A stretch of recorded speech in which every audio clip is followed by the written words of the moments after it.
Hello, everybody. We're still giving folks a little bit of time to log in. I'll wait another half a minute or so, and then we'll get started. Thank you.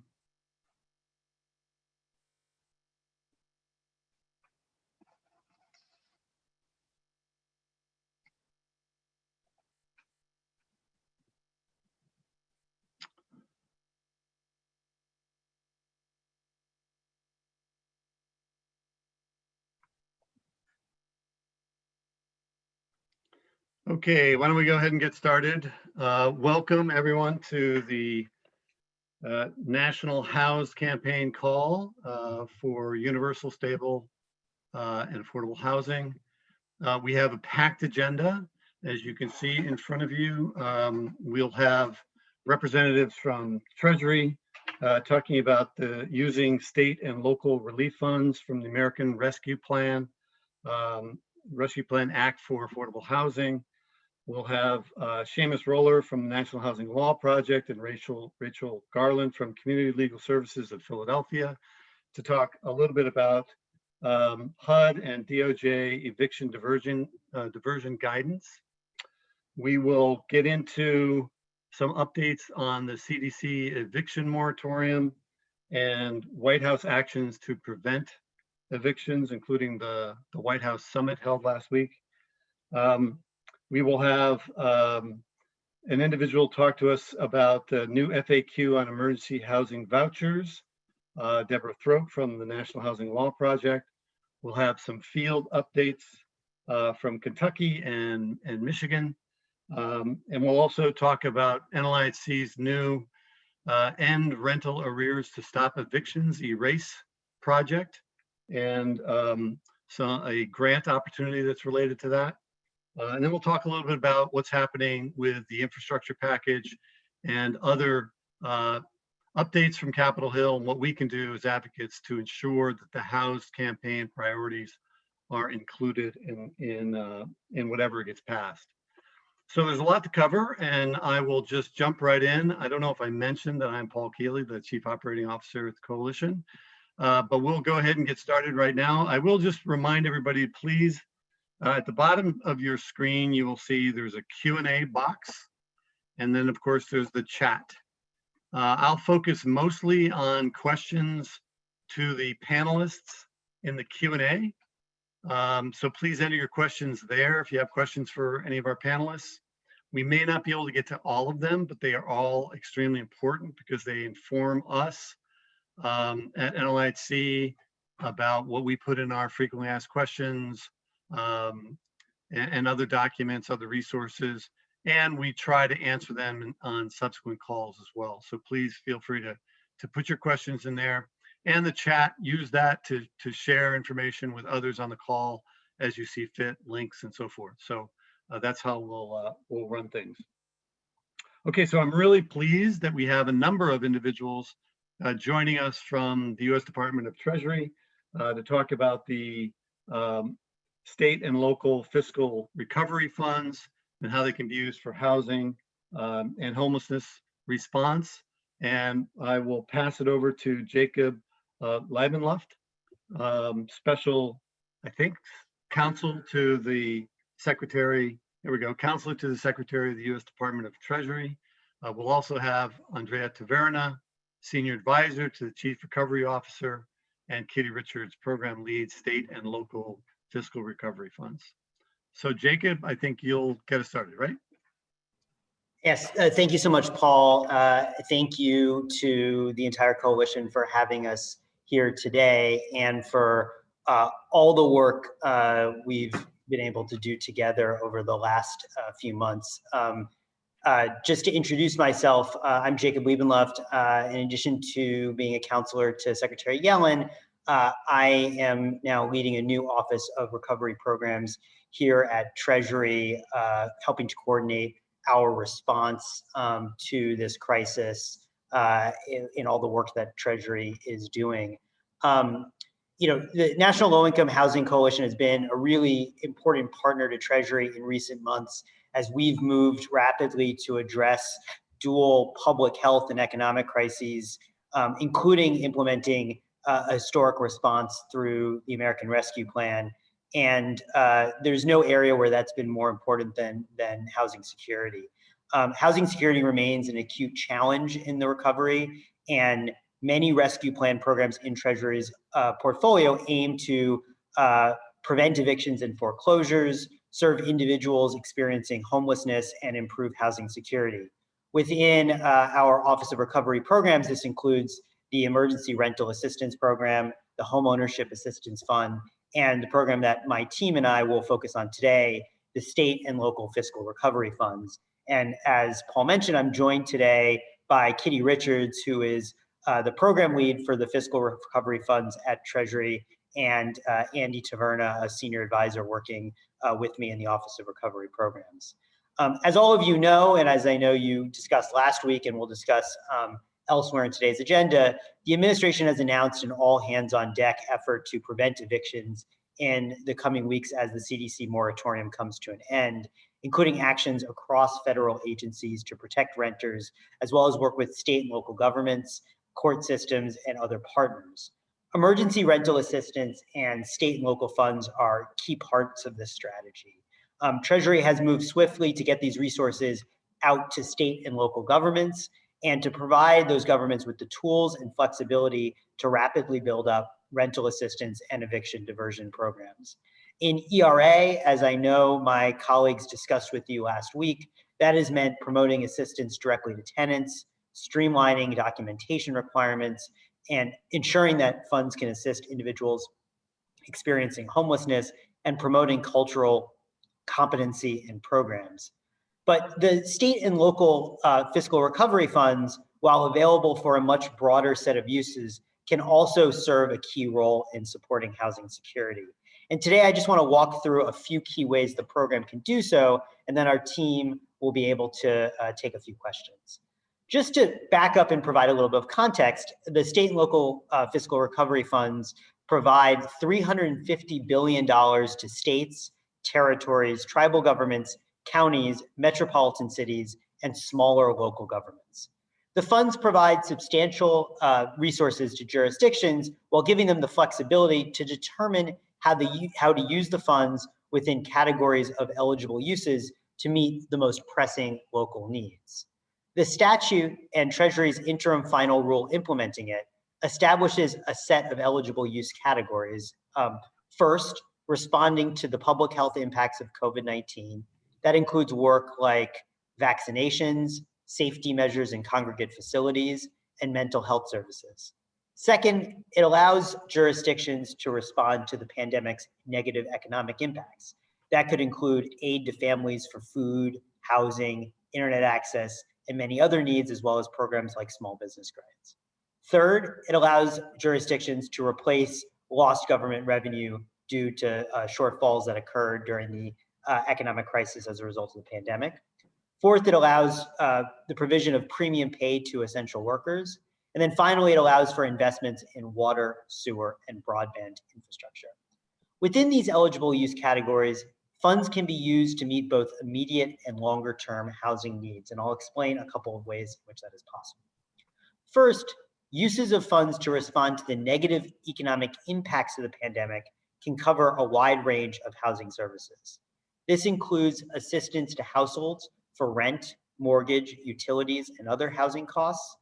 Funds can also be used for eviction prevention and housing stability services, such as housing counseling, case management, outreach to households, legal aid, court-based eviction prevention programs, and other services. These funds complement emergency rental assistance and other federal efforts, giving states and local governments flexibility to fill in any gaps in their jurisdictions, add funds to effective programs, or develop new approaches. And I should note that while these eligible uses are clearly included under Treasury's interim final rule, in response to stakeholder feedback and as part of our all hands on deck effort to prevent evictions, Treasury released an FAQ late last month that further emphasized these eligible uses around eviction prevention and housing stability. Second, funds can also support the health and economic needs of individuals experiencing homelessness. Assistance with housing costs, navigation, or stability services can provide important support to individuals experiencing homelessness or at risk. State and local funds can also be used to address health impacts of the pandemic, from supporting COVID vaccination and testing programs to implementing safety and mitigation practices in homeless shelters and other congregate facilities, to addressing increased behavioral health needs stemming from the pandemic.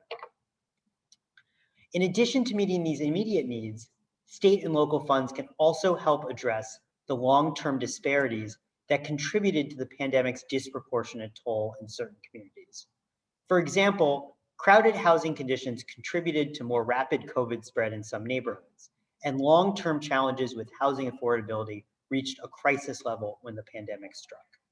Recognizing these connections, funds can be used for a range of work to address health and economic disparities. This includes building stronger communities through services to address homelessness, such as supportive housing, affordable housing development, and housing vouchers, residential counseling, or navigation assistance to facilitate household moves to neighborhoods with high levels of economic opportunity. Now, these efforts must serve populations, communities, or geographic areas disproportionately impacted by the pandemic.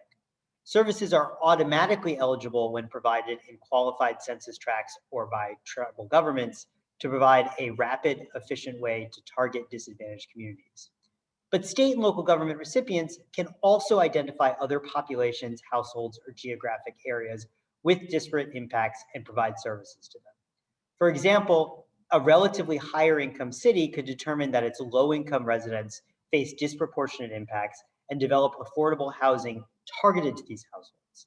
This could include affordable projects in higher income neighborhoods near jobs and well-resourced schools.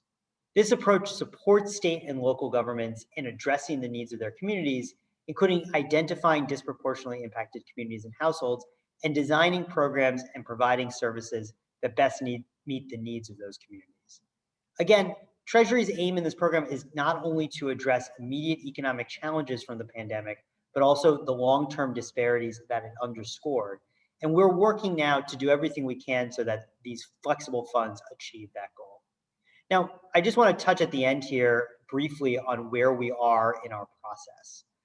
Treasury launched this program on May 10th when we released an interim final rule and opened up payments to eligible jurisdictions. Since then, Treasury has paid nearly $200 billion to state, local, and tribal governments. And just as a note, for all localities and many states, funding is in 2 tranches. So that $200 billion reflects obviously the first tranche of funding that's going to state, local, and tribal governments. Treasury's interim final rule on the program is in the public comment period through mid-July. We will then consider public comments after that deadline of July 16th and potentially make adjustments as needed in a final rule for the program. So this is an opportune time for me to be speaking with you because we highly encourage you to submit comments providing feedback to regulations.gov. I will note as I wrap that this makes the process around the fiscal recovery funds a little different than for ERA, which does not have a similar interim final rule. It does mean that as we move to Q&A, as I know we're going to right now, in some cases, as we are still considering comments, we may not be able to answer every question definitively, given the rules around notice and comment. But the input and feedback we receive from you is vital to inform our thinking, even when we might not be able to provide an immediate answer to your questions today. So want to just emphasize where we are in the process. Again, very much encourage you to submit comments into the record at regulations.gov. And with that, Kitty, Andy, and I are happy to take a couple of questions. Great. Thank you so much, Jacob. Really appreciate that overview. It's such important information, and really glad that you addressed the question of of construction of affordable housing and preservation of affordable housing, rehabs and that kind of thing happening in qualified census tracts. We do have a real concern that if they're restricted to qualified census tracts, we're going to prevent housing choice. And if affordable housing is placed only in those areas and not also in areas connected to, resources, good schools and that kind of thing, we've got some fair housing challenges. One of the things that the coalition would urge is that we focus more on populations rather than geographies. But and what you just said is important, and we hope that you will make that very, very clear to recipients of these funds that that construction in qualified census tracts is not the only place that such construction could take place. Appreciate that point. Thank you. Another question that we have had and other advocates have had is the definition of affordable housing, particularly on the rental side. Are we talking about, is there more clarity that can be gained about affordable to whom, at what income levels are we talking about? You want me to jump in there, Jacob? Yeah, that'd be great, Katie. Hi, everybody. First, I'm really glad to be here with you. My name is Kitty Richards. I'm the program lead for state and local fiscal recovery funds. And I also have spent time working on a number of issues, including affordable housing at the state and local level. So this is an exciting partnership that I'm happy to be a part of. This is a question that Treasury has received from a number of state and local governments, and a place where we are looking to provide additional clarity. It's important to recognize that Treasury's guidance provides a non-exhaustive list of eligible services, but we do want to be sure that we're laying out a standard for eligibility that other uses of funding must meet. In general, state and local governments do have a lot of flexibility on using funds, both within articulated eligible uses and in identifying additional uses. So our goal is to allow local communities to identify how to use funds most impactfully in their circumstances. But that said, we would really welcome public comments from folks in the field like yourselves on what types of affordable housing make for the strongest response to the pandemic and its fallout, to build a better and more equitable housing landscape for the future. So, as Jacob mentioned, our rule is out for public comment. The comment period ends at the end of next week, but we really would like to hear from you about how we can use the rule finalization process to ensure, a robust and equitable recovery from this crisis. Thank you, Kitty. Thank you for that. I'll address a couple of more questions. I know we don't have a ton of time, but let's see. Just one question here from Sherry Rout. Are the mortgage assistance funds only available to government-backed loans? Will conventional mortgage holders be eligible for assistance? So I think this is a question about the homeowner assistance fund, not the state and local, and we can come back on that. I need to check our guidance on that. Okay. And Jerry Poe says we would be advantaged by US Treasury raising the bar to get localities much more aggressive in becoming equitable partners with Treasury in the Biden whole of government housing endeavor. What might you do to force more transparent and affirmative community engagement models from all recipients of federal funds? Sure. So I can start, and then Kitty and Andy, you should add here. I mean, I think, obviously, Congress intended these funds, particularly in the state and local arena, to be relatively flexible. And so our ability to necessarily force one approach or the other has some limitations. Having said that, I think we've been working hard through our technical assistance efforts, through our engagement with state and local governments. I think you see this with the summit just last week, to really encourage through every tool we have, the bully pulpit, flagging best practices, calling attention to how different jurisdictions are doing, to not only sort of highlight the importance of equity, but highlight the importance of community engagement. And so that's a key element in some of what we've been communicating from the Treasury Department. It also, and Kitty and Andy may want to speak to this further, an element of some of the reporting guidance we've provided as well, where I think that offers some tools to provide some accountability, to be frank, on the part of state and local grantees in terms of their engagement with localities, with the local communities.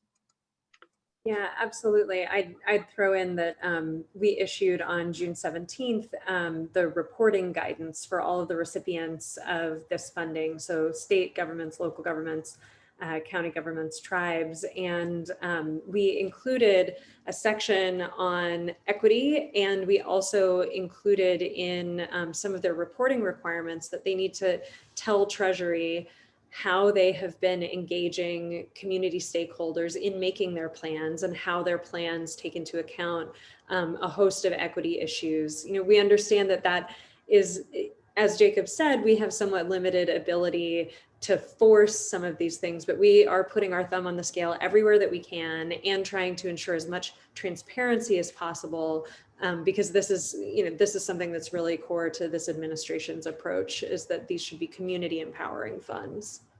And one last thing I'd mention, and maybe a place where we would sort of welcome engagement from the coalition, is where there are communities that are doing this and have done this particularly well. There's no tool that's, you know, more powerful to us than to lift up places that are very effectively engaging the community, engaging those with lived experience. So I think, you know, often when we talk to states and localities, they're looking for models. This is, you know, in many cases, they're setting up new programs here and they want to know what's worked elsewhere. So we would welcome, you know, we've benefited throughout since I started on January 21st, I benefited from materials that NLIHC has put out about best practices. And this is a place where, you know, we would continue to love to see where this is working well, because that shows what's possible.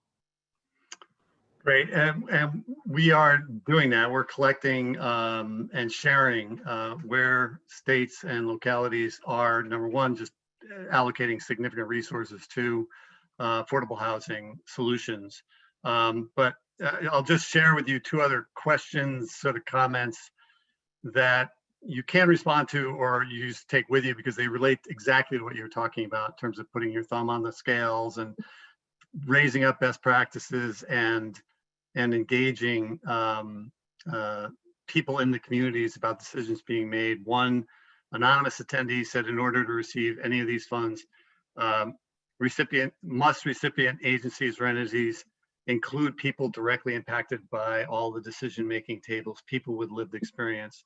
So we talked, kind of referred to that a bit ago.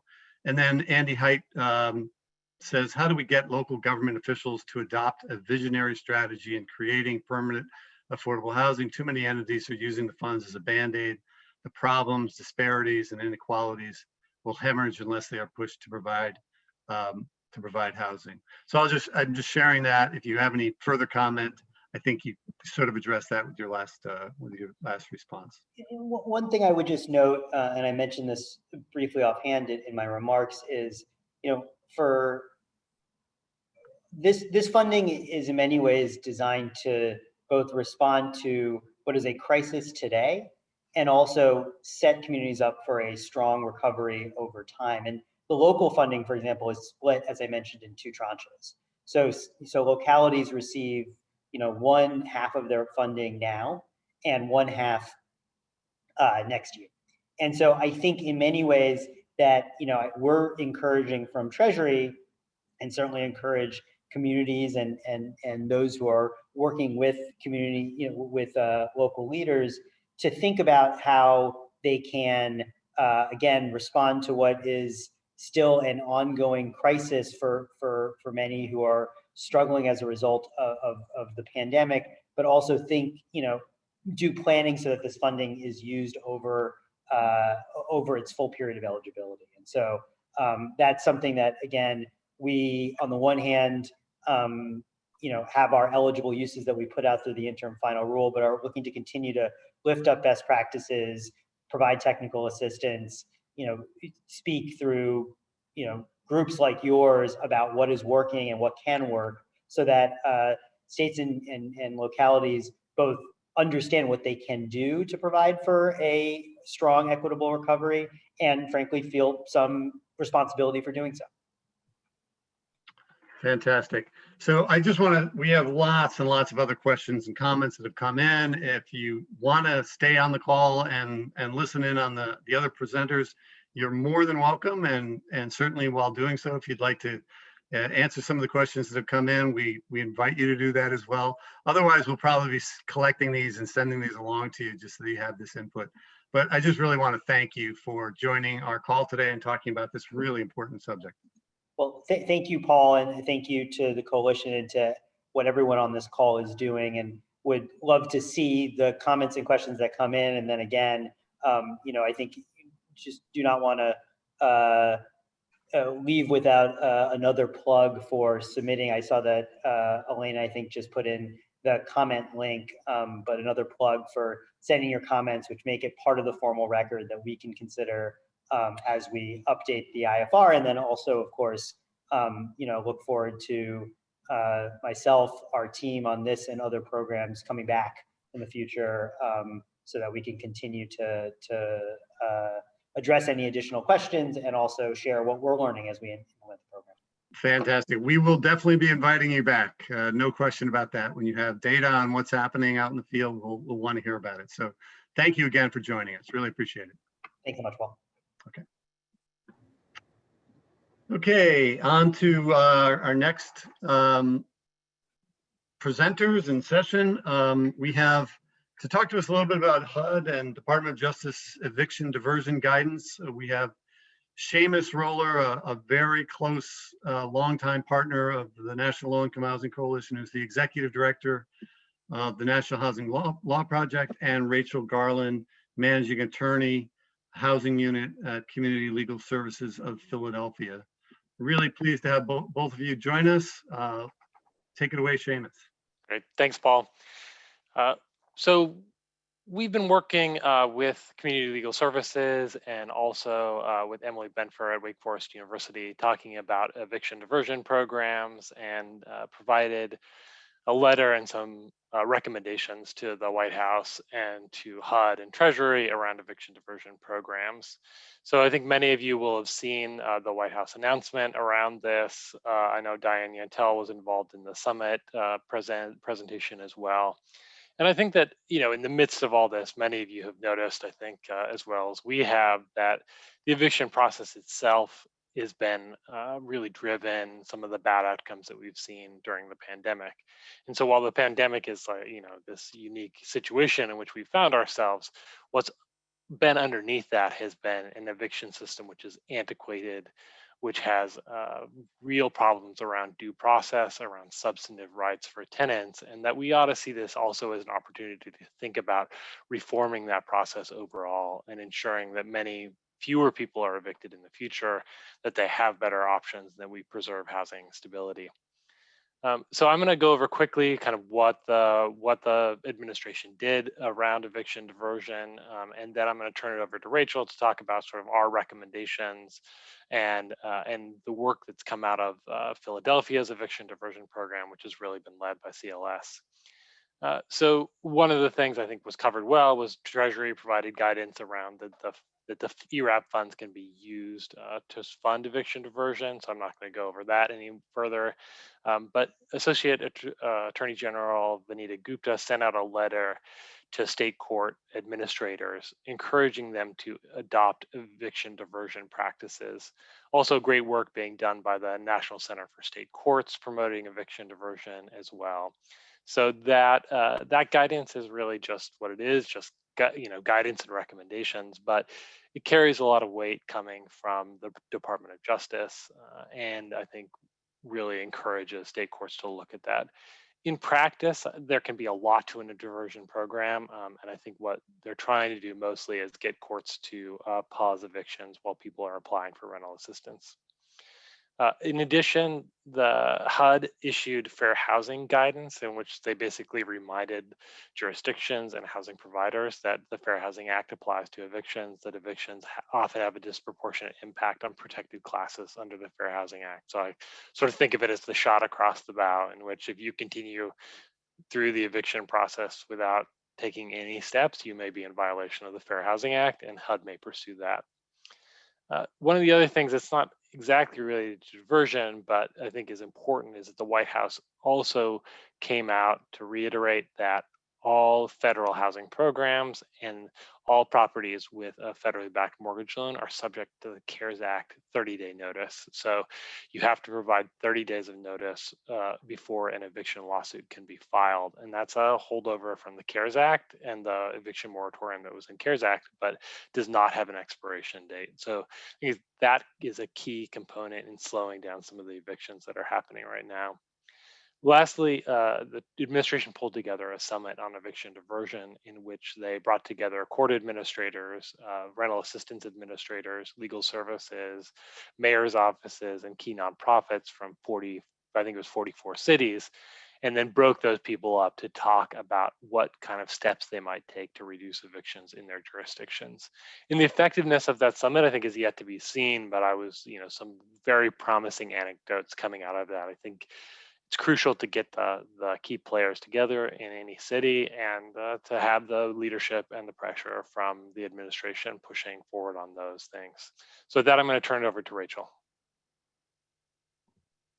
Hi, everyone. So thank you so much for having us. So my role is to talk a little bit about the diversion program in Philadelphia and why it's becoming this national model.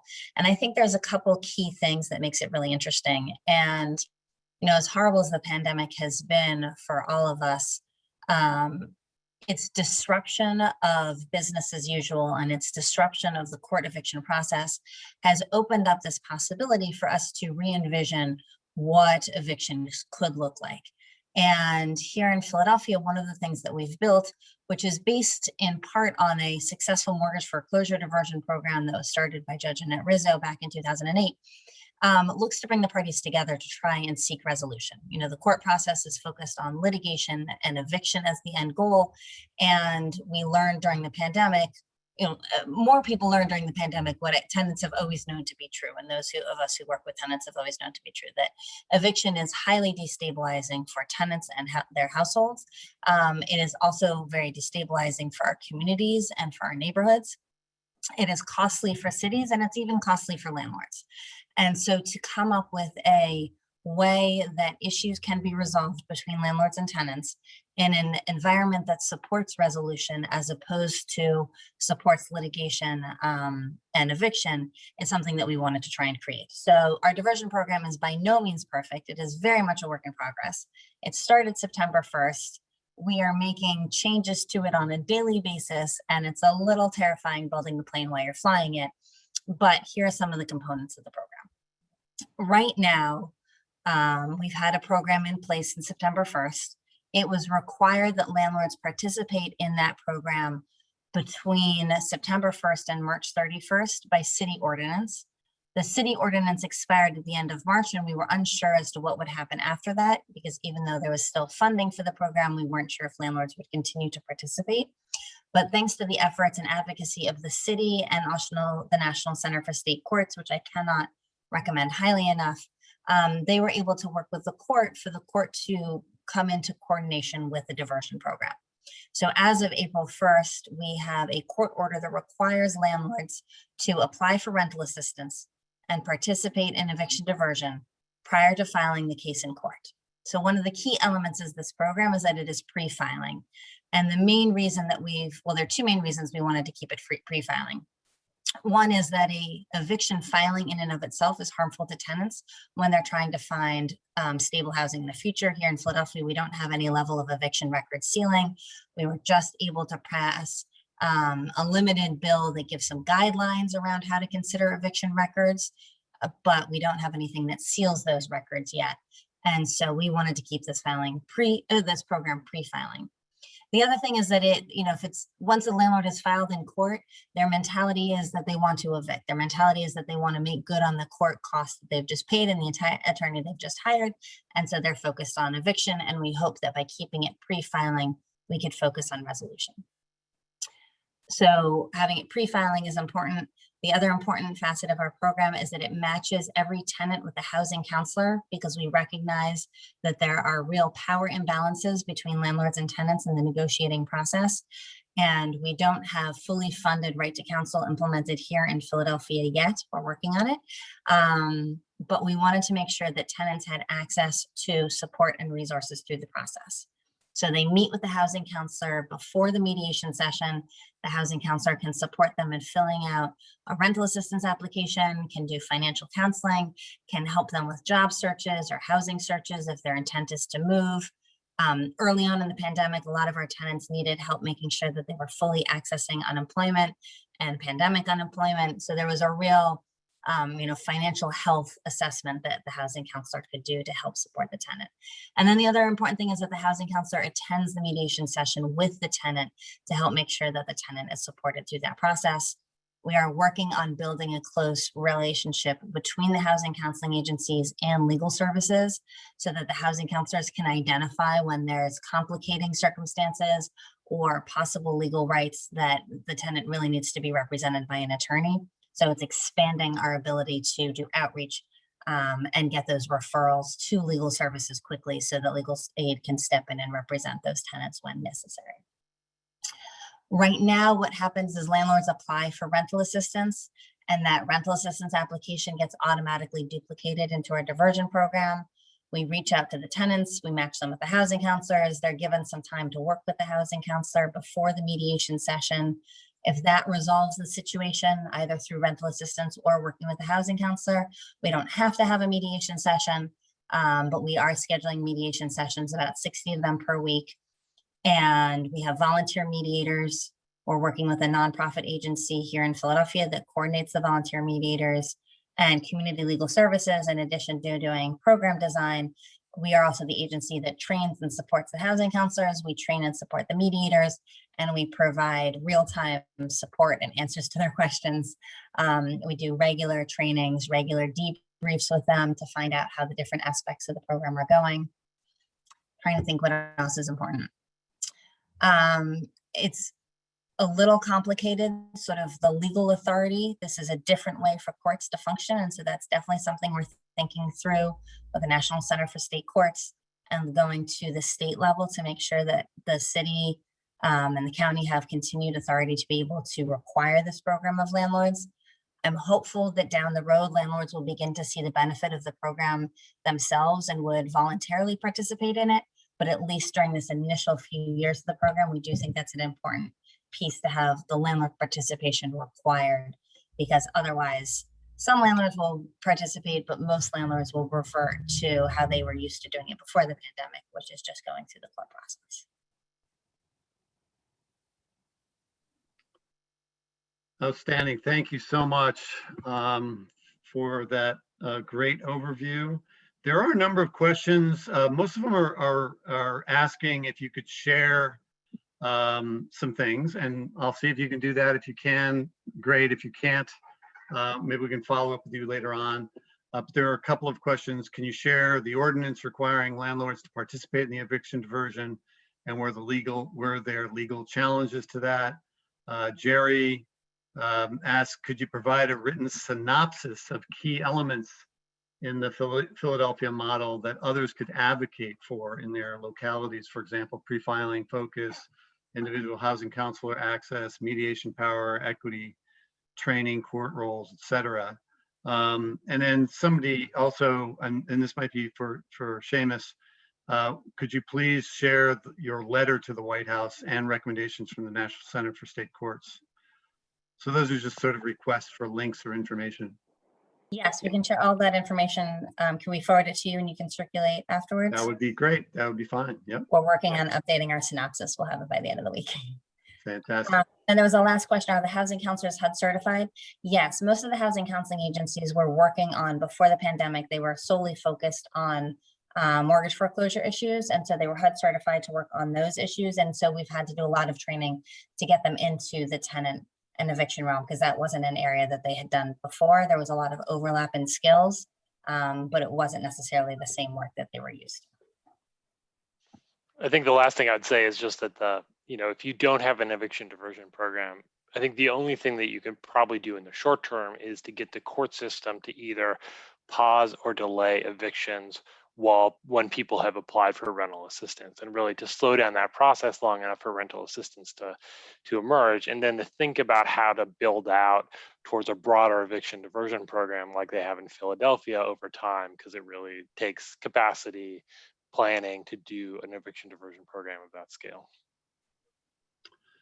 Seamus and Rachel, thank you so much for sharing all of this information on the call today. We, as always, will be inviting you back, but this is really, really valuable information. Again, if you have time to join us for the rest of the call and to answer some of the additional questions that have come in, that would be great. Otherwise, we will circle back to you. Thank you so much. Take care. Okay, our next presenter is our own Sarah Sadian, Vice President for Public Policy at the National Low Income Housing Coalition, who will give us some updates on federal actions to prevent evictions. Sarah? Hi, everybody. Nice to see you guys. So I want to start with an update about the CDC eviction moratorium. As you know, on June 24th, the CDC issued a 1-month extension of the federal eviction moratorium, extending or continuing those protections through the end of July. Last week, we had 2 major events that I think have an impact on that. So I want to dig into them. First, around a Supreme Court decision, and then second, around the White House summit that Seamus spoke about a little bit earlier. So in terms of the Supreme Court, you may remember that a federal district court of DC held that the CDC had overstepped its authority when it was issuing the eviction moratorium. The court sought to invalidate the moratorium, but it also decided to put in place a temporary stay of its own decision so that a higher court, the circuit court, could also weigh in on the merits. The landlord groups that were a part of that case appealed the decision not to immediately overturn the moratorium. And so the circuit court decided a few weeks later not only to keep the temporary moratorium stay in place, meaning that allowing the moratorium to continue to operate while the appeals process was going forward, so that the court could decide on the merits. But in addition to that, they also indicated that they would likely find in favor of the CDC, stating that the CDC was very clearly within their authority to issue the moratorium in the first place. Well, lo and behold, we were not excited to hear that the landlords again were appealing that temporary stay on the moratorium to an even higher court, to the Supreme Court. And last week, we finally got our answer from the Supreme Court about what that means. Ultimately, the Supreme Court denied the landlord's application to vacate the CDC moratorium, meaning that the lower court ruling would hold in place while the case is being appealed. And they didn't reach any determination on the merits of the CDC moratorium, but there were some really important and interesting findings from it. One, they think the most important thing for people to know is that the moratorium is in place through July 31st, and that the SCOTUS decision didn't have an impact on that. 2, I think we're very likely to see efforts by the DOJ and other parties to try to slow down the court decision at the circuit level court to prevent it from going to the Supreme Court. We're so close to the end of the moratorium anyways, and so I think we're likely to see it continue to be protected through the end of July. But there was some indication by the Supreme Court, that if this case were to reach all the way up to the Supreme Court, that we may very well find ourselves in a situation where the conservative justices would also find that the CDC had overstepped its authority. 3 of the justices would have vacated the order. That's Thomas, Alito, and Gorsuch. 1, Kavanaugh, surprisingly, said that he did think the CDC overstepped its authority, but also decided not to vacate the moratorium immediately, saying that there was already a deadline at the end of July, and that time is really needed to help figure out an exit strategy. So the moratorium is in place through the end of July, which brings us to our second update on eviction efforts or eviction prevention efforts, which is the White House Summit that was held last week. So many of us have talked about why it is that we think that this is the final extension of the CDC moratorium. It's been very clear, I think, from the White House that this is the last time they're going to extend the moratorium. In part, that's because I think they're worried about harmful court decisions that could have a broader impact than just this CDC moratorium. And also because as vaccinations are continuing, there's a concern that maybe there's less of a public health risk. But I guess we'll see what happens. We don't think that it's going to be extended further than this. So during the summit, the White House spent a lot of energy focused on how do we use the next 30 days to prevent as many evictions as possible, knowing that the moratorium is ending and knowing that we need to get emergency rental assistance out the door to people who are in need. So the first hour of the White House Summit was really focused on having a public plenary focused on best practices for eviction prevention. And the rest of the afternoon was a breakout session for local government officials, court officials, legal aid organizations, local bar associations, tenant advocacy groups, landlord advocacy groups from 46 cities, with the idea that they would talk and come to a commitment about what they could do around eviction prevention. So each of those cities, representatives from the cities met to talk in detail about what sort of characteristics they would want to see out of an eviction prevention program, what are the features that they could all agree on, what's the timeline for when they should meet again, those sort of characteristics. During the public-facing event, though, I was really struck by comments from the Deputy Domestic Policy Advisor, Susan Rice, about that whole government approach implemented by the administration. Both she and White House American Rescue Plan Coordinator Gene Sperling really made it clear that they see responsibility falling primarily on state and local governments at this point to prevent evictions. So that was really interesting for us to pick up on, is this shift in focus. Both of them made the case that the Biden administration had allocated enormous amounts of resources, provided a lot of flexibility to state and local government programs. And you can see this verbal shift of putting responsibility onto state and local governments, which is really important for us to know where the administration is positioning itself for the end of the month when the moratorium expires.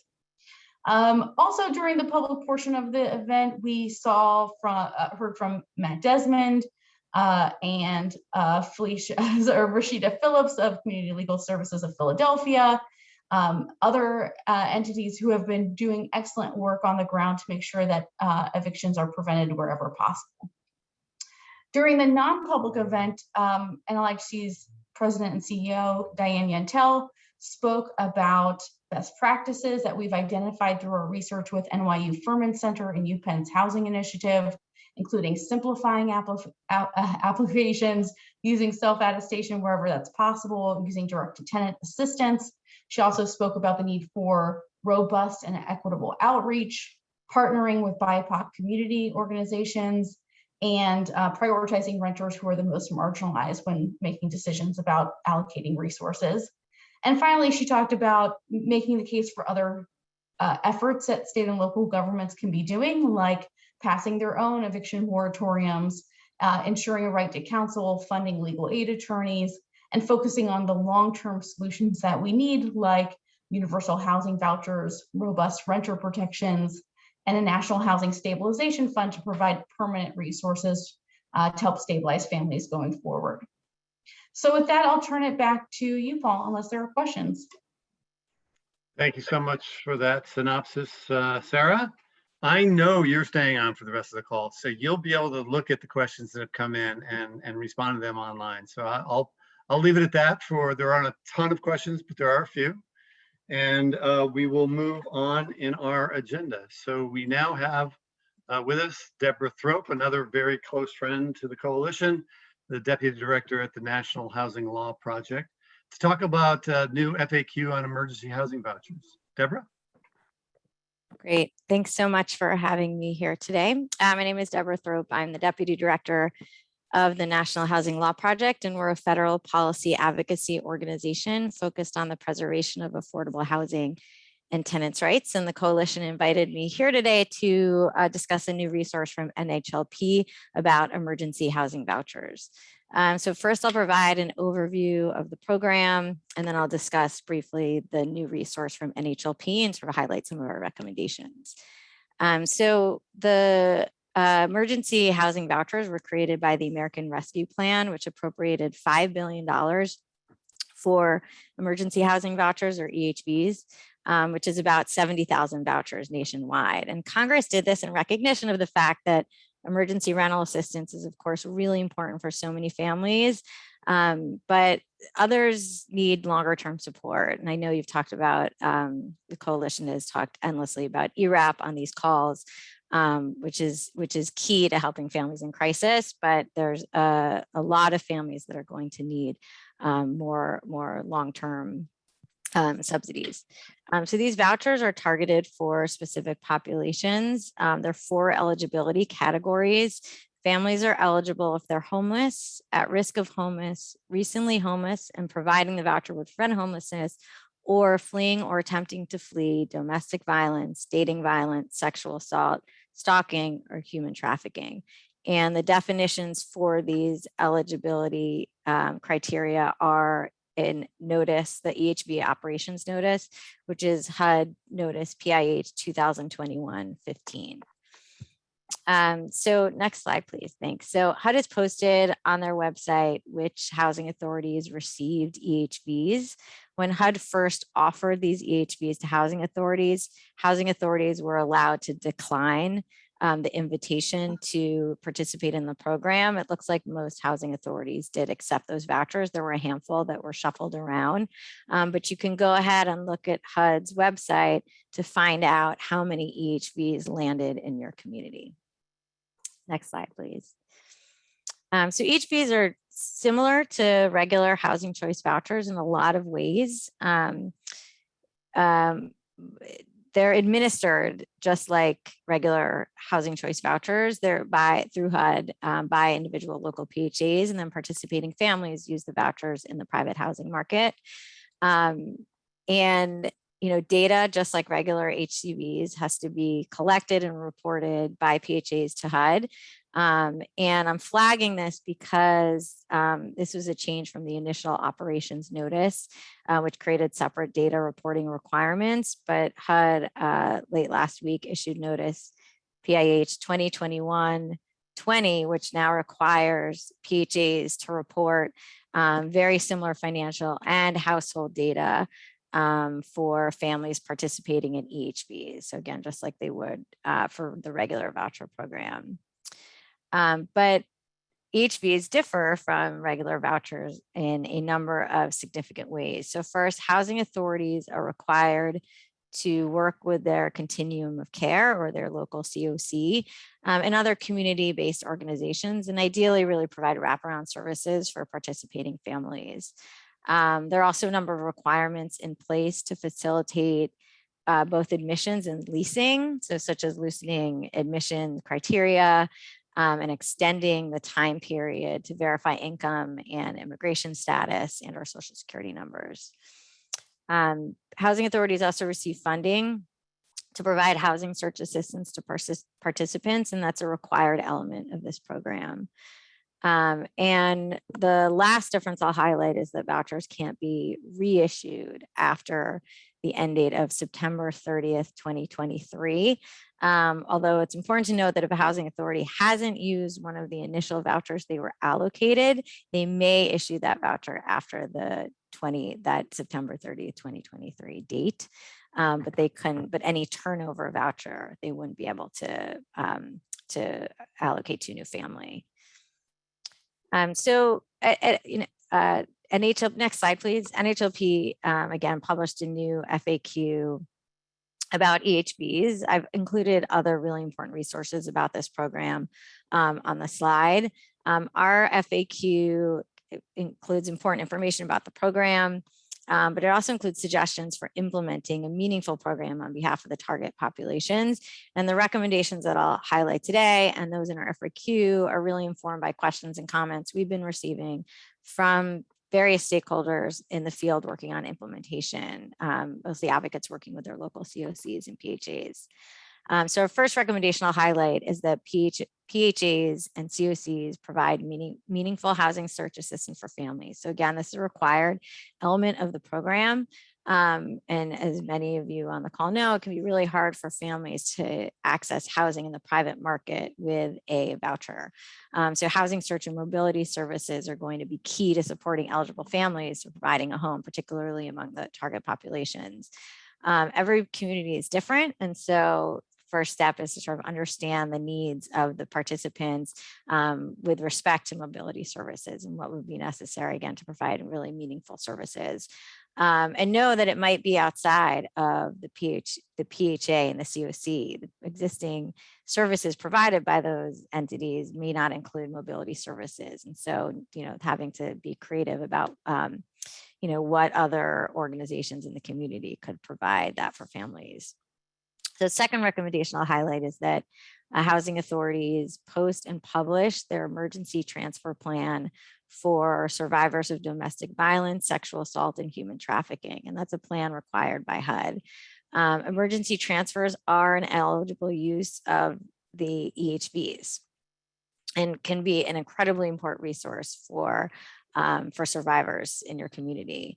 And PHAs can make EHVs available directly for this purpose. And generally, because families fleeing domestic violence and sexual assault are eligible for the EHVs, whether it's through these emergency transfers or more generally as a referral to the PHA, it's critical that culturally specific organizations serving survivors of gender-based community, including survivors of domestic violence, sexual assault, and human trafficking, are connected to their COCs.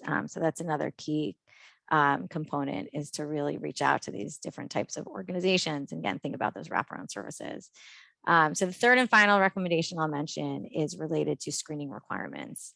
HUD is clear, and it has been clear in all of its notices, that EHVs are meant to be a low barrier intervention for eligible families. So EHV present a really great opportunity for housing authorities to apply really limited screening criteria to applicants. And in its operations notice, HUD actually prohibits the use of prior evictions, back rent, and some criminal activity.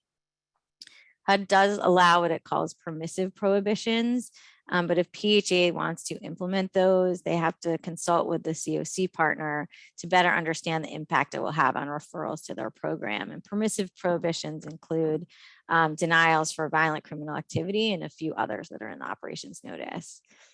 Housing authority could only apply the two statutory categorical bans for their EHVs, and those are the two bans related to people that appear on a lifetime sex offense registry, and also people convicted of producing meth on a federally assisted properties. But a housing authority could actually go as far as to only say those are the two bans that apply to participate.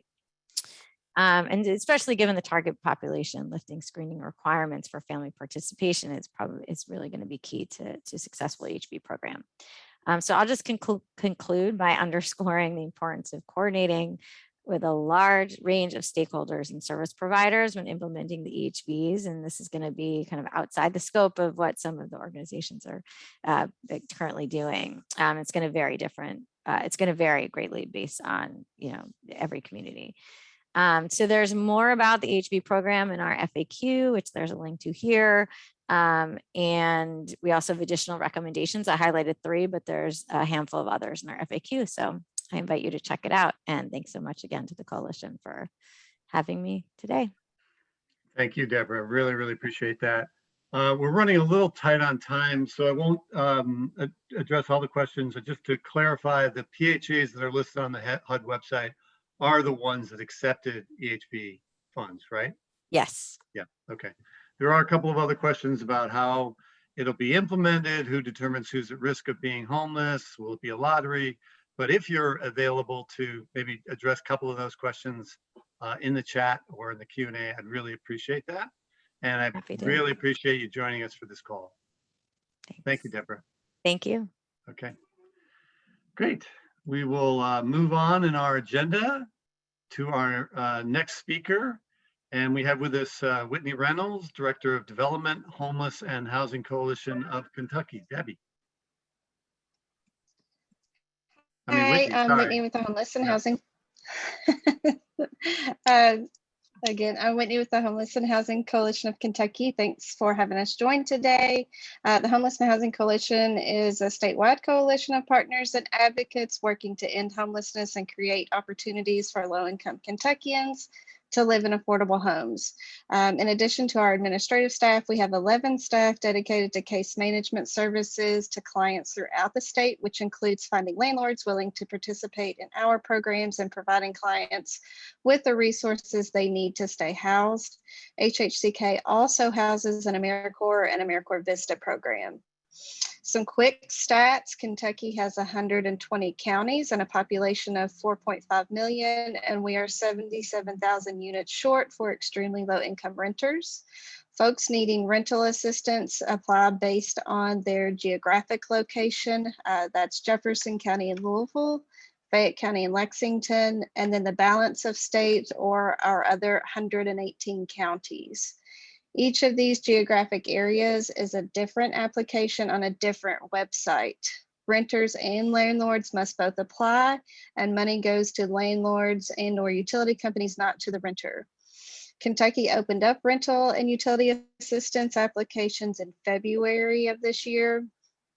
Prior to that, Kentucky did experience utility shutoff moratoriums until November of 2020.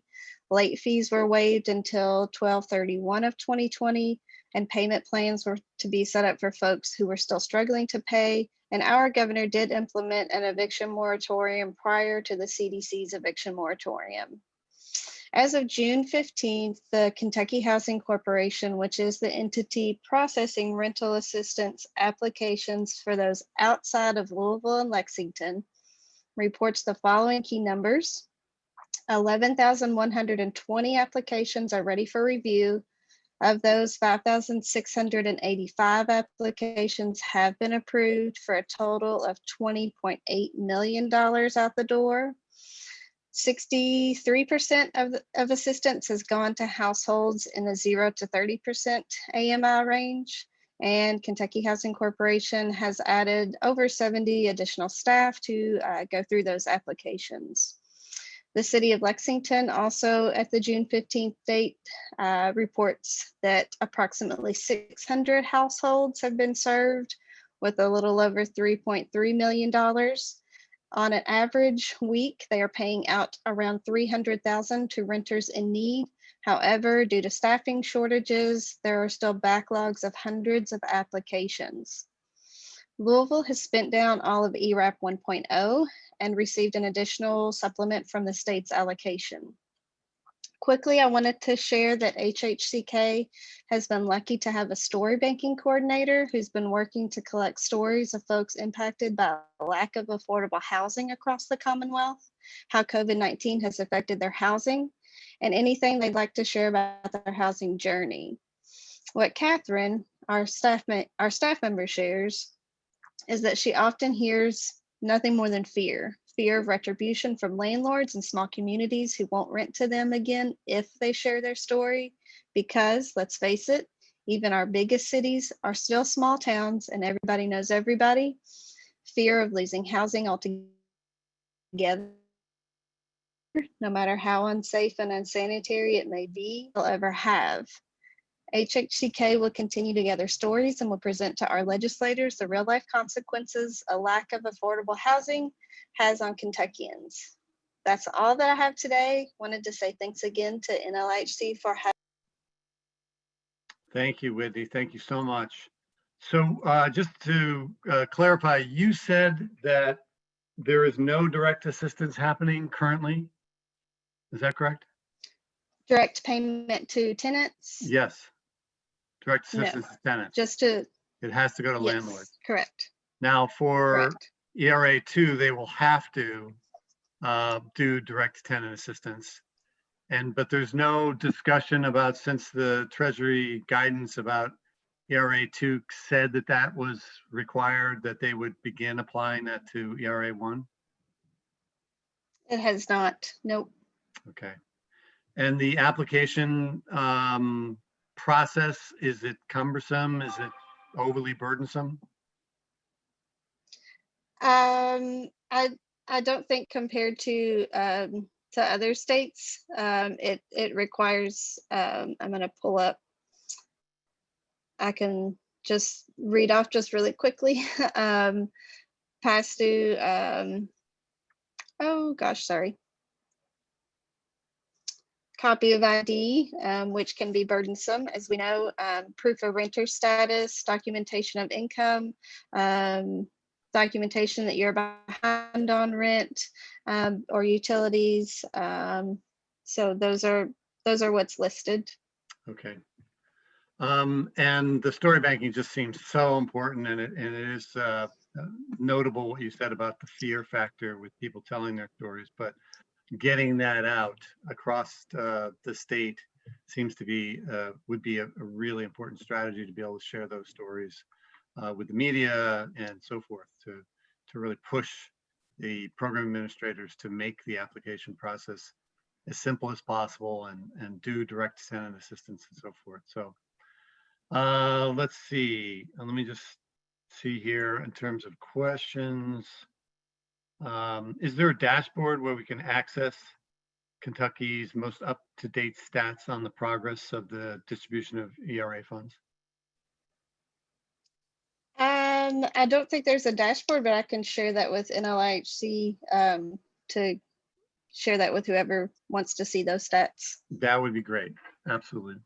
All right. Thank you very, very much, Whitney, for joining us today, and we'll be inviting you back. I appreciate you sharing your information with us today.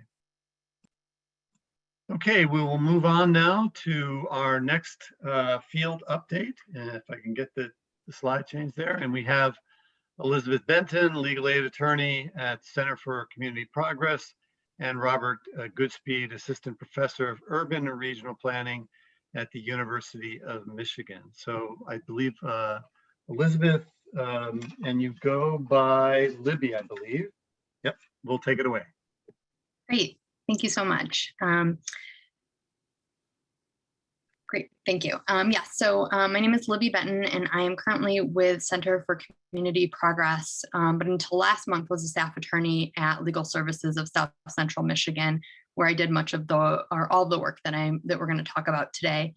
Rob and I are going to provide a brief overview of two reports on Michigan evictions that we worked on in collaboration with each other on, especially our most recent report on evictions and policies in Michigan during the pandemic. So if you could move to the first slide. But before I get to that, I wanted to jump back in time to 2018, 2019, when our collaboration started with funding from the University of Michigan to do research to get a better understanding of the prevalence of eviction in Michigan. And so we, as part of that research project, obtained statewide filing data from 2014 through 2018, and then analyzed and mapped that data to try to get a better understanding of the prevalence and causes of evictions in Michigan. And we worked on that report, and we're getting ready to publish it in the spring of 2020 when the pandemic hit. So some of the key findings of that report were that Michigan had an extremely high eviction filing rate of 17%, which is 3 times the Eviction Lab's national average for filing rates. We also found that census tracts with statewide census tracts with mobile homes had higher filing rates, and in urban areas, census tracts with children and African Americans had higher filing rates. So that report contains that analysis, as well as a number of policy recommendations aimed at reducing evictions in Michigan, which included the suggestion of creating a statewide eviction diversion programs. So If you could move on to the next slide, please. The pandemic hit and Michigan implemented a number of policy reforms, including a statewide eviction diversion program that included emergency rental assistance, legal assistance, and court rule changes. And the state court system also made some more data on eviction filings and eviction rates available. And so the team that had worked on the first report decided to do an updated report that used that available data to put together a new report and updated recommendations and the report makes the argument that these changes that were put in place have so far kept, reduced eviction filings and evictions in Michigan, but these changes need to be made permanent and improved in order to continue to prevent pandemic-related evictions and to prevent the state from returning to the extremely high filing rates and eviction rates from before the pandemic. What might be a reason that people across the country might want to take a look at this report is we provide a really good overview of what changes were made in Michigan, including links to the administrative order so that you can get a chance. It gives you a sense of what the eviction diversion program looks like in Michigan and also other changes in the landscape in our state. And if you can go to the next slide, please. It also, this is a summary of the available data that we included in the report. And this shows, that the moratoriums and Michigan's first eviction diversion program reduce the eviction filings. And they have edged up a little bit in May, but seem to be maybe coming down more recently.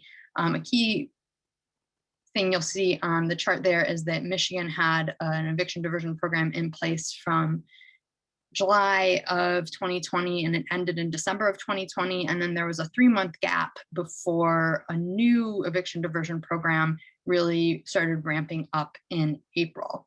So we saw filings go up. And if you can move to the next slide, please.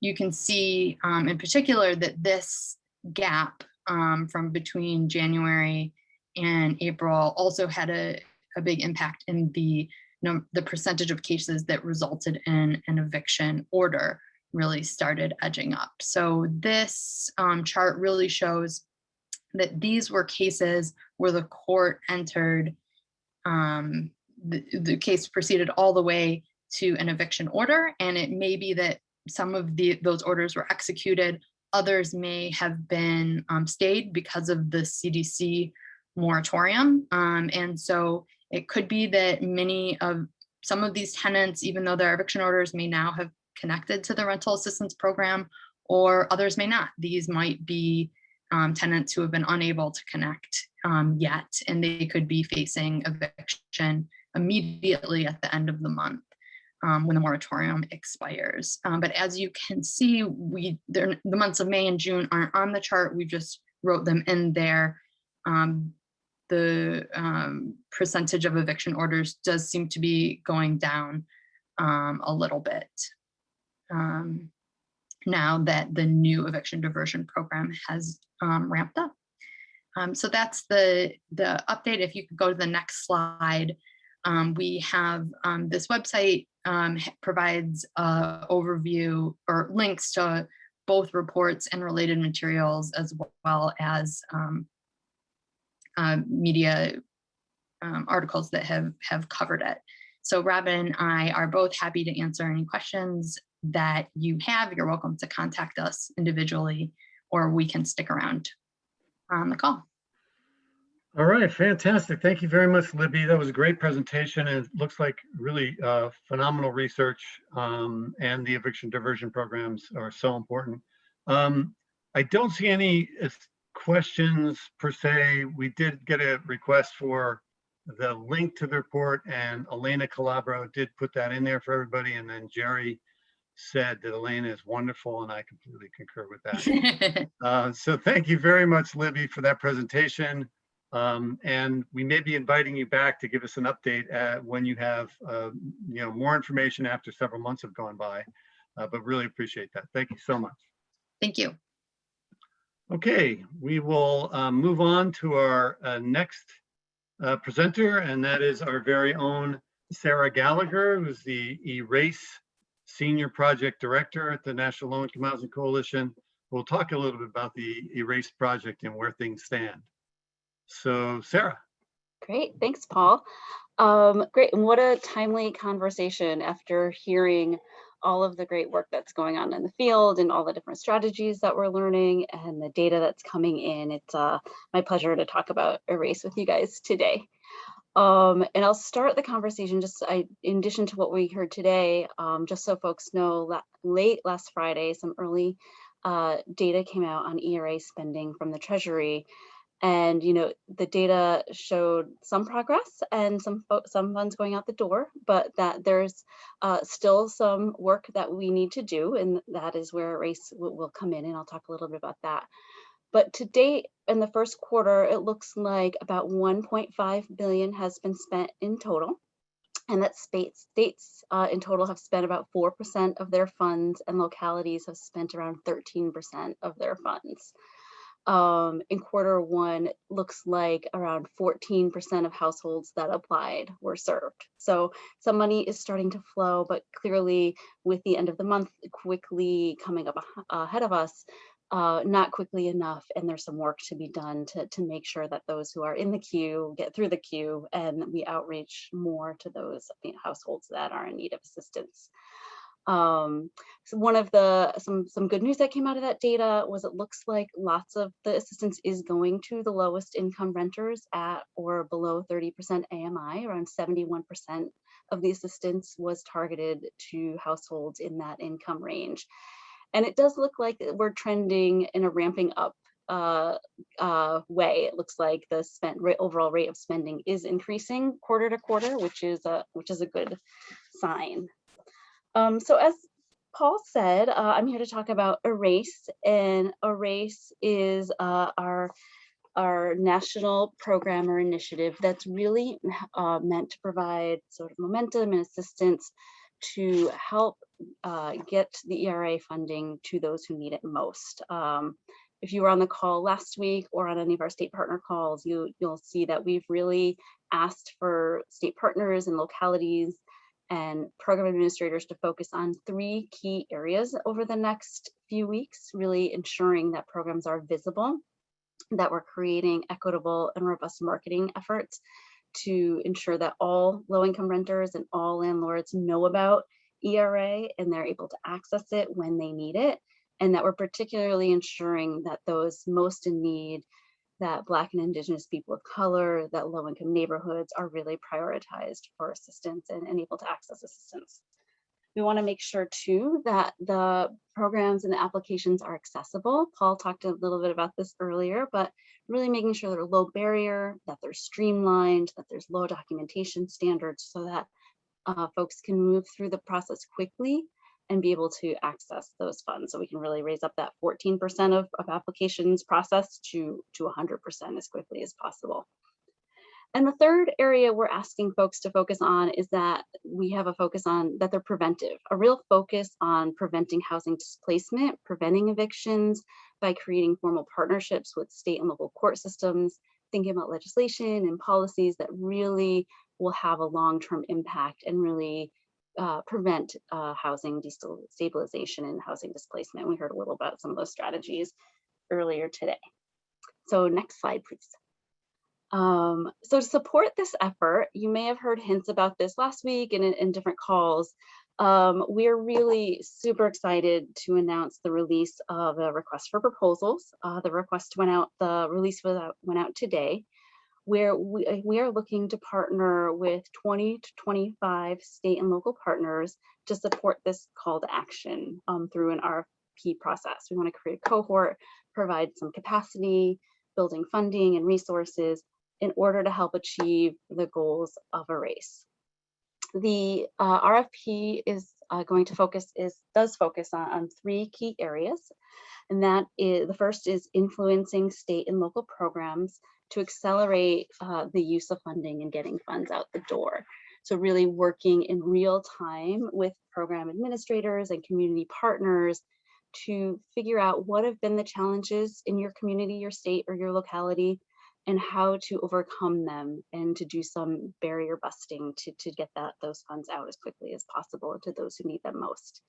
So some of the activities or strategies that proposals might want to think about in applying for that are convening state and local partners such as program administrators, legal aid organizations, community-based organizations, maybe tenant groups or data partners, to support program learning and planning, to use data and evidence-based practices, and really to create a table that you're able to coordinate and do some real-time problem solving.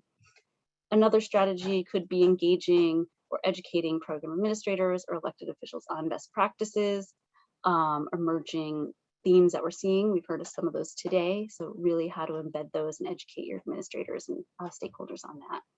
Or you might want to do some enhanced marketing and outreach efforts, really, provide that support to develop strategies that are really centered on equity and embedding them in program design, really reaching out, doing targeted outreach to neighborhoods and to BIPOC and other marginalized communities, providing technical assistance, and also building public will. The second goal that we've talked about in the RFP and that you'll be able to look at is really this adoption of eviction prevention and diversion measures through policy reform, through partnerships with your state and local court systems, really thinking about how to stand up eviction prevention and diversion programs through this opportunity. And it can include, again, convening stakeholders, holding educational sessions, or even monitoring and tracking eviction filings as the moratoriums begin to lift, both federally and in different states and localities, really going in and seeing what's happening in the court systems. Is there a rise in eviction filings and what's happening with those filings? And then the third area of work that we're really interested in supporting through this RFP is encouraging transparency through tracking program data, through highlighting successes and challenges, and really starting to understand the ongoing need for emergency rental assistance. In this bucket of work, we're hoping to support proposals that are utilizing program data, they're using administrative data, or maybe you're using qualitative data through surveys or interviews or storytelling to really understand what's working, what the challenges are, and what the need is going forward. Again, really, maybe you want to develop a dashboard or a program scorecard that can really help assess your current program and then develop targets for program improvement or progress as you move forward. So yeah, so next slide, please. So I'll move quickly. If you have questions, I will throw my contact information in the chat after I present, or you can email the email address below, which is eraseproject@nlihc.org. But to overview the timeline and next steps, we're looking to partner with, like I said before, 20 to 25 organizations for 1 year. Awards will range from around 60 to 80,000, but we'll consider all proposals. We know it's a quick timeline, but we're releasing the RFP today, and we're hoping that we can have a 2-week turnaround for proposals and have them back to us by July 20th with review and notification back to you on July 30th with a proposed start date of August 1st. And we know that that is tight, but we really feel like given the upcoming end of the moratorium, that it's really important to get this work up and start moving quickly to ensure that households are supported and that we can support your work in making sure the programs are the best that they can be as they move forward. So I will, Paul, take any questions, or like I said, I'll put my information in the chat and happy to answer them offline as well. Okay, whoops. Thank you very much, Sarah. My camera didn't work there for a second. Just given time constraints, I think we'll punt on Q&A right now. We have another call right at 4 o'clock, so I'm afraid that we'll actually be bumped off this call if we don't wrap up. But if people are interested in the RFP, how would they access it? Would they contact you? You're on mute there. Sorry, yes, we did send it out to our state partners via email today. So if you were not on that list or you did not receive it, email me. I just put my email in the chat and I can send it to anybody directly. Fantastic. Thank you so much, Sarah. Thanks for that overview. Okay, we're going to wrap it up now with one last piece, and that's back to Sarah Sadian. We'll talk a little bit about the long-term housing solutions in the infrastructure package and updates and next steps. And I will ask Sarah to do this relatively briefly because, again, we do have something bumping up against this right at 4. So Sarah, I'll make it quick and sweet and to the point. Not much has changed in the last week. Congress has been on recess and they will be on recess for the rest of this week. So there are some things I think folks should just be prioritizing over the next couple of weeks. One is we have about 76 members of Congress on the Merkley-Torres Dear Colleague letter that's in support of the House campaign's priorities for an infrastructure bill, which are expanding rental assistance to everyone who needs it, $70 billion to preserve public housing, and $45 billion for the Housing Trust Fund. If you can, please contact your Democratic members of Congress and ask them to sign on to this letter. The deadline is July 13th, so that's a really good priority for this week. Second, to mark your calendars, we're having a national call-in day on July 15th. NLIHC and other national organizations are working to coordinate this across all of our different organizations and priorities. This is another opportunity for you to be engaging with your networks and with other folks in your state and local government. So please mark your calendar and make a plan to contact your member of Congress on July 15th and to advocate for really robust resources, housing resources, and an infrastructure bill. And finally, I just want to give folks a heads up about 2 major bills that we expect Chairwoman Maxine Waters to introduce in the next week. The first is her Housing as Infrastructure Act, which includes 2 of the 3 House campaign priorities for the infrastructure bill, $70 billion for public housing, $45 billion for the Housing Trust Fund. It includes a lot of other resources too. The second bill is her Ending Homelessness Act, which is a bill that would expand rental assistance so it's universally available to every household and make that funding mandatory. So between those 2 bills, it includes all of what the House campaign is pushing for in this infrastructure bill. And we've received really clear indications from Waters that she is going to be using both of these bills to push really hard for as many housing resources as possible in this infrastructure negotiations. It's really important that all of you guys are weighing in, especially on the Dear Colleague letter and on the National Call-In Day. We don't know what the scope of negotiations will be over an infrastructure bill, but we want to make sure that members of Congress are hearing from us about why housing is so important to our communities, so that if there aren't enough resources to go around, that housing still makes the cut and is included in the bill. So I'm going to turn it back over to you, Paul. Great. Sarah did ask, somebody did ask Eric Huffnagel, in fact, if we have an updated list on who's already signed on, we will definitely share that out. And I just want to make a pitch for a couple of things in terms of next steps. Please join us next week for this call. We'll be joined by Emily Benfer from the Shriver Center on Housing Policy on Poverty Law. The Shriver Center on Poverty Law is what I meant to say. To talk about new resources for state and local eviction diversion programs. We also invite you to join us for the next Tenant Talk Live if you're a resident, low-income resident or resident leader. Next Monday on July 12th at 6 p.m. Eastern Time to discuss organizing strategies, hear from advocates, and share resources to prepare renters for the end of the federal eviction moratorium. Again, that's on Monday, July 12th at 6 p.m. I will share the links in the chat here. I'll do that right now. And I just thank all of you for joining us for today's call. and urge you to take action as Sarah Sadian just requested. And thank you to all of our panelists for their presentations. Thank you and have a good rest of the week, everybody. Take care.